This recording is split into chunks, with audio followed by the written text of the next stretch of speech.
Peut-être aura-t-on dans les jours qui viennent des informations plus précises sur ce qui se passe dans les camps palestiniens de Sabra et Shatila à Beyrouth. Le mouvement chiite Amal, qui a pris le contrôle des camps, a décidé d'autoriser la presse et les organisations humanitaires à entrer pour, dit Amal, découvrir la vérité et constater que les rumeurs de massacres sont infondées.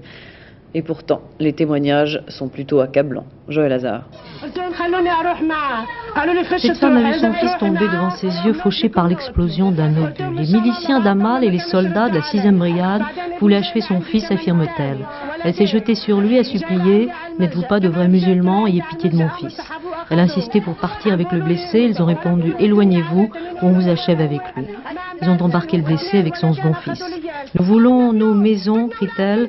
Nous voulons nos enfants, qu'ils soient morts ou vivants. Qu'ont-ils fait de nos enfants et de nos maisons ?» Cette Palestinienne a fui comme 25 000 autres réfugiés le camp de Sabra Shatila pour gagner les zones contrôlées par les Druzes. Ces témoignages sont les seules informations dont on dispose sur la situation des Palestiniens de Beyrouth-Ouest. Impossible de vérifier ces rumeurs de massacres, car jusqu'ici les journalistes n'ont pu pénétrer à l'intérieur des camps encerclés. Impossible non plus d'établir un bilan précis. Si la Croix-Rouge libanaise a pu évacuer 14 blessés aujourd'hui de Borj-Brajne, 10 autres ambulances se sont vues interdire l'entrée du camp. De sources palestiniennes, on affirme que 200 blessés attendent toujours des secours à Borj-Brajne. Sabra Shatila, en une semaine, il n'y a eu qu'une seule évacuation de blessés. De leur côté, les hôpitaux indiquent avoir reçu près de 300 morts et 1400 blessés de tous les camps.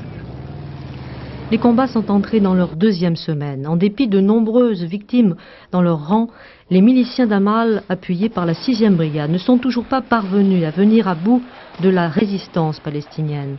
Et à moins d'un accord sur le terrain, la guerre des camps risque de se poursuivre inexorablement.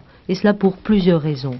L'engrenage des combats et des massacres, la volonté de Damas de désarmer les Palestiniens et de les contrôler totalement, et l'acharnement des Palestiniens à défendre leur camp, conscients qu'ils sont que l'avenir de la résistance palestinienne se joue ici, à Beyrouth.